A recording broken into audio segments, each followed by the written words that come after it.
দরবার শরীফের মুজাদ্দিদুজ্জামান আমিরুশ শরিয়ত আলা হযরত পীর দাদা হুজুর কেবলা রাহমাতুল্লাহ আলাইহি তিনি এই ঐতিহাসিক ইসালে সওয়াব আজ থেকে বহুদিন আগে তিনি প্রতিষ্ঠিত করে গেছেন। এই ইসালে সওয়াব শুধুমাত্র তার পীরের নামে তার বাপের নামে নয় করে যায়নি, কুল মোমেন মোমেনাতের নামে করে গেছে।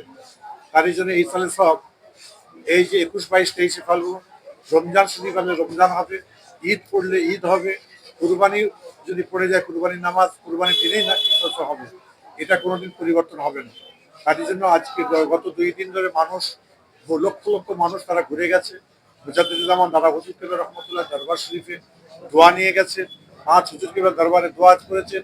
আর শহীদান হুজুর হোসেন বুখারী হুজুর থেকে শুরু করে প্রত্যেকটা হুজুরের দরবারে তারা দোয়ার আশায় আমাদের সঙ্গে দোয়া নিয়ে তাদের মনের আশা ইচ্ছাকে পূরণ করে তারা তাদের জায়গায় আবার ফিরে গেছে।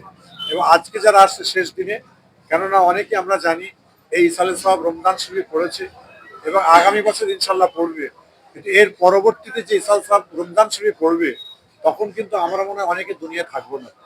আমাদের জন্য আজ এটাই মনে হয় আমাদের শেষ, কেননা আমরা আমাদের বয়স হচ্ছে, এরপরে আবার ৩৩ বছর পরে ইসালে সওয়াব আসবে, তখন থাকবো কি থাকবো তা জানি না। কিন্তু সারা বিশ্বের মানুষকে একটাই বার্তা দিয়ে যাব, আমরা থাকি বা নাই থাকি মুজাদ্দিদুজ্জামান পীর আবু বকর সিদ্দিক রহমাতুল্লাহ আলাইহির উত্তরসূরি হিসাবে, আমি আলা হযরত পীর শেখ হুজুর কেবলার পৌত্র হিসাবে আমি একটাই বার্তা দেব, যতদিন পৃথিবী থাকবে ইসালে সওয়াব হবে। যারা আসবেন তারা এই রমজান শরীফে যারা আসবেন সংযমের দিন ফুরফুরা দরবার শরীফে এসে নির্দ্বিধায় খাওয়া দাওয়া করা, দুপুর বেলায় খাওয়া দাওয়া করা, এটা কোনোদিন মেনে নেওয়া যায় না। এটা আল্লাহ পাকের হুকুম। মুজাদ্দিদুজ্জামান দাদা হুজুর কেবলা রহমতুল্লাহ আলাইহি তিনি যদি এইটা দেখতেন যে আজকের দিনে এসে এরা খাওয়া দাওয়া করছেন, দাদা হুজুর কেবলা এই ডেট কিন্তু নিজে পরিবর্তন করে দিতেন যে না, এরা রোজা রেখে আসলে এখানে খাওয়া দাওয়া করবে কেন? রোজা হচ্ছে আল্লাহর আইন, নামাজ হচ্ছে আল্লাহর হুকুম, রোজা হচ্ছে আল্লাহর হুকুম, সে হুকুমকে পালন আমাদের করতে হবে।